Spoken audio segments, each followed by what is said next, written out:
Hi everybody, it's me Lacey. Welcome to Just Beautiful. Okay, so I know it's been a while since I've done any videos and I just haven't been up to recording videos.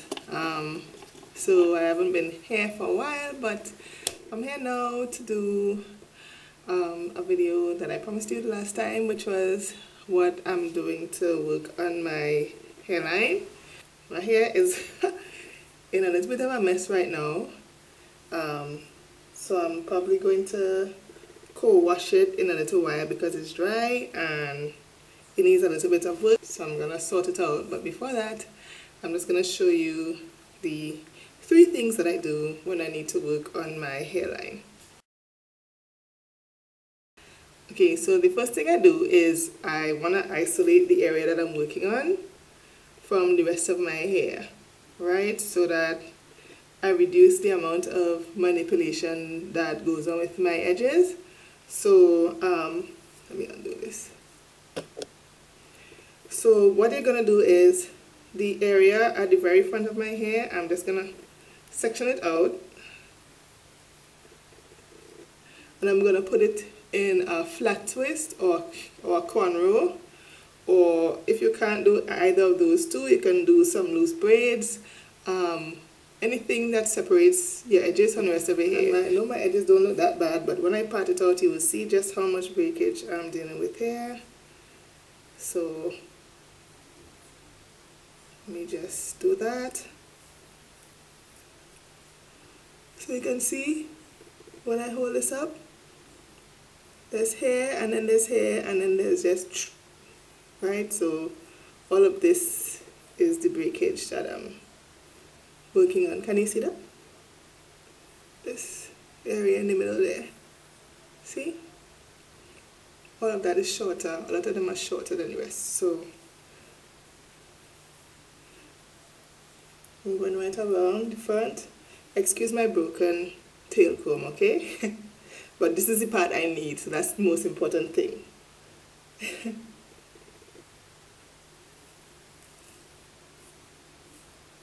And you want to get just behind, part off just behind what you want to work on. You don't want to part through the broken area. Right, if you're just doing the front, then that's that. I'm going to do the front. This area is okay, so I'm just going to do the front and the very back.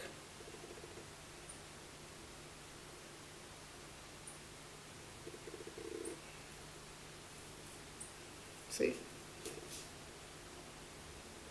It doesn't have to be perfectly straight. It just has to be, you know, straight enough.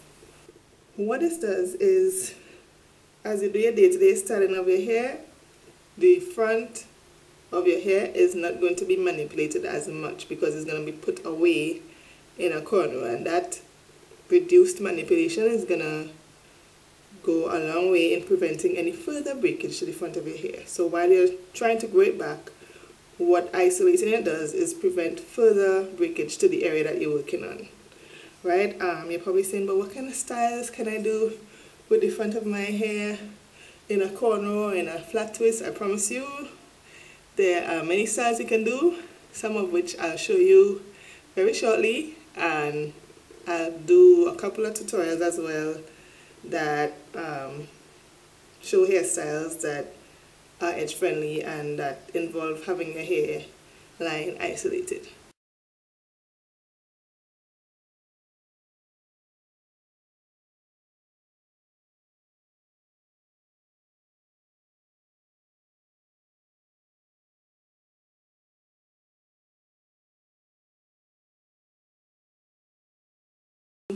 When I say lubricate, I mean keep the area moisturized. So you want to keep this area as moisturized as possible.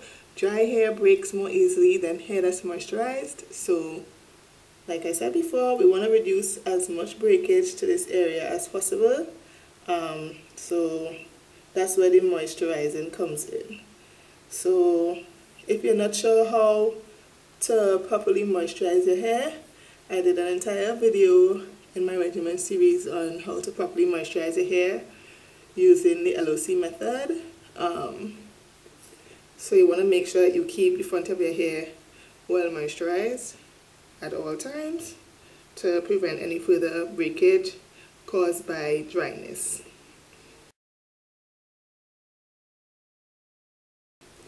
So the first two methods that I described, which was to isolate and to lubricate, were all to prevent breakage. So those were preventative or defensive measures. As much as you want to prevent further breakage, you want to do things that stimulate growth within that area.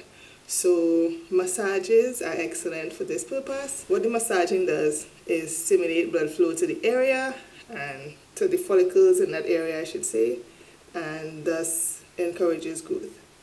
So you will want to mix up, what I mix up is a little potion. Let me get it. This is, well, my oil blend that I'm using on my hairline. It's basically just olive oil, coconut oil, which is the base of the oils and herbs, and a combination of essential oils that stimulate growth in the hair. Sorry, I can't tell you the exact composition of the essential oils that I use because it's the growth stimulation formula that I use in my products. But you know, since I love you guys so much, I am going to tell you that one of the oils that is used is lavender essential oil. You know, there are certain oils, essential oils, that can't be used by everyone. So lavender essential oil is one of those oils that is, you know, can be fairly widely used. So if you can get your hands on some lavender essential oil, it's, I think, a fairly accessible essential oil. And you can add it to just a base oil like I did, and I just put it in to the oil, to the scalp, sorry. You literally just need a few drops of it, really, guys. And I just massage the area for like 1 or 2 minutes.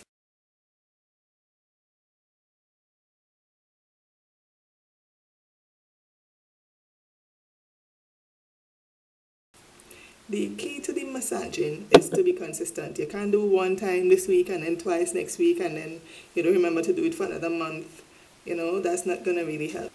Consistency in massaging the product onto your hair is as important as what you put on there. Alright, so if you can get a great product like castor oil, even regular castor oil works really well. If you can get the black castor oil, emu oil is supposedly really good for growing the hair back. So if you can get your hands on some of that, it's kind of expensive, but if you can get your hands on some, then you could just, you know, throw it all into your potion. And if you can get your hands on some peppermint, which has that nice tingle that stimulates the scalp, you make a nice little bomb in a bottle, something that you can apply easily with. I use this bottle, but any little applicator bottle that you have will work. And you just use it to do your massages on the scalp. Okay, on the nights that I'm lazy, or like if I have it cornrowed down and I can't get my hands inside to massage the area well, I have this little bottle with my Herbal Hair Spritz in it, which contains mint and which contains lavender. So I just use the spray bottle and I, you know, get it as close as possible to the scalp as I can, and I just spritz into it, and just the tingle of the mint and the spritz, I count that as my stimulation for the night. So on the days that I don't massage, I at least try to stimulate the area with some kind of mint or essential oil. One of the things you also want to look into is your satin cap. You know, they have these satin caps with elastic that you wear to bed every night, or if you have a, some of them don't have elastic, but they have like a drawstring. Just the gathering of the satin cap sometimes can pull your hair out in the front and in the back, so you want to look at that.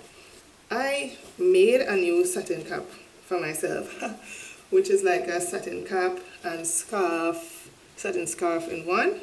So the front of my cap is like a scarf, and then the back is like a cap so that I can have more room in the back, and it's lined double inside and out with satin. This is what I made for my hair. If you're not into making things yourself like I am, you may want to do, if you have a cap, you may want to get a satin scarf, which is a little bit easier on the front of your hair. Tie your hair with a scarf if you want. If your hair is really big, you can tie the front with a scarf and then put a cap on the back.